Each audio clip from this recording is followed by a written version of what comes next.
All right. Hello and what's up? I am JP, SEO specialist and web developer here in San Francisco. I enjoy researching sales processes, buyer psychology, and turning online roadblocks into revenue.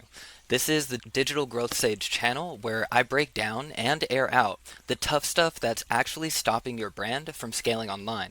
No fluff, just actionable steps to get you moving faster, so let's get into it.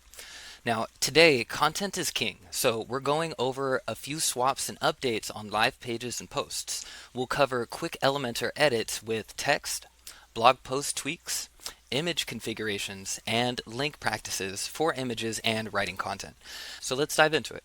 The first piece is going to be Elementor page edits. So, in order for us to make an edit on Elementor or within the Elementor environment, we need to, instead of clicking on the main page title, click into the Edit with Elementor button, as long as the Elementor and Elementor Pro plugins are available on the site.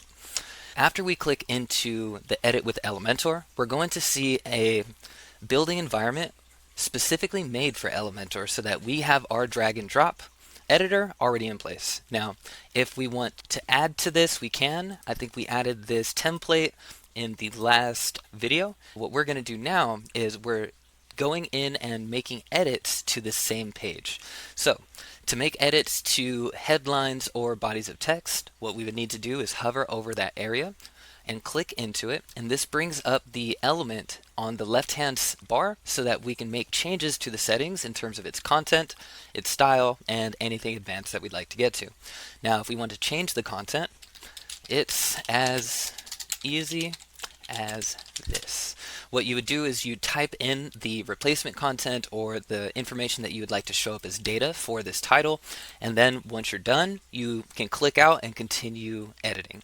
If you want to save, you click the publish button in the top right hand corner, and that saves your work so you can continue moving forward or finish up for the day.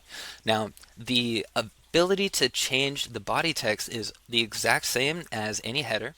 You click into the body element, and then on the left hand side you can change or update the short descriptions as needed. Awesome. Another way that you can access the elements of a page is through the structure bar. Now, in order to get the structure bar on Windows, you hit Control I or Command I, and in order to get there on Mac, you hit Command I on Mac, Control I on Windows.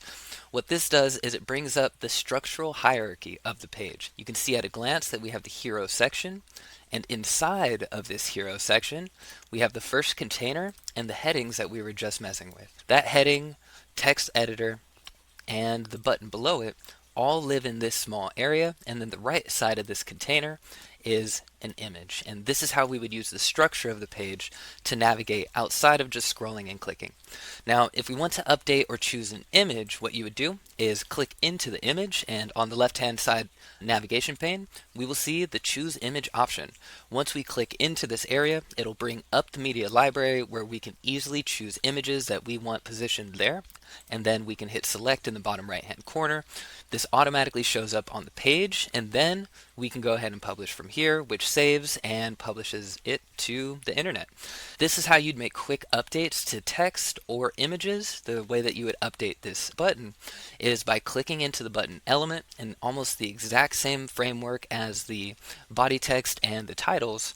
We would click into the button, see that the text is contact us, and we'd be able to change this to call today or any other CTA that we would like.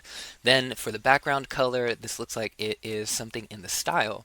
So we're going to maneuver over to the style tab, and yep, there it is. We can also change the color and see those live updates on the page. We can change any of the shadow. We can change and you can see like the color change as you move it on the page. That's how that would work.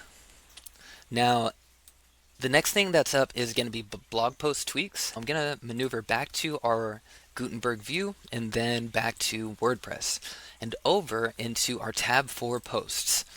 Now, in order for us to make edits to past posts, all we need to do is click into them, make the edits we're looking for, and then republish or update the posts. In order to do that, what we would do is click into the post that we want to change, and we would make small updates or appending.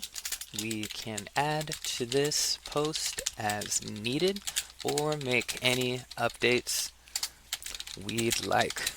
So this is how you'd go into a post, reopen the post so that you can have access to all of the same functionality that you did when creating it, and then you can save in the top right hand corner. This is pretty simple. You'd be able to go back, change any post, make saves, or update any blogs or articles that you already have published on your website. Cool. And then the next thing that we're going to go over is specifically for images. Now, to update images, we're going to go back to the pages and go back to the same page we were working on from just earlier, and we're going to edit with Elementor. To work with images, you usually use the styles area inside of an image on the left-hand side panel. However, inside of the content, you can already change the resolution, you can update the caption to show or not show, and you can add a link if you'd like.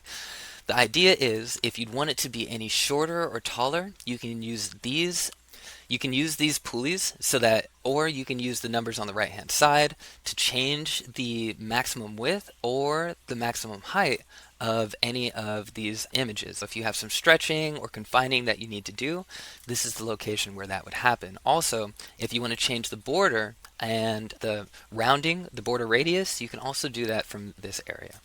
That's how you would make major edits to images. If you wanted to move the image left or right, you would use the margin. And of course, this is going to be a little bit more advanced for new users, but what this margin does is it gives the left, right, top, or bottom specific areas of padding that moves the image one way or the other. This is pretty much at a glance how that works. And yeah, that's how you configure and optimize images for specific sections. Sweet. All right, so that pretty much sets up the foundations for this topic. You can always go deeper on any of this, but what we covered here should get you to exactly where you're trying to go. Faster control, quicker redesigns, and real digital growth without the headaches. So if this is clicking and you want to level up even further, hit subscribe, drop a comment with what challenge this helped you through, or book a discovery call with my team and we'll give you a full audit of your CPA or lawyer firm. As a possibility, if this is clicking and you want to level up further, hit subscribe, drop a comment with what challenge this helped you through, or book a discovery call, and my team will give you a full audit of your law firm or your CPA website, and we may possibly help you win on Google. The link is in description. Thank you for watching. All I have to report here from the city, and I'll talk to you soon.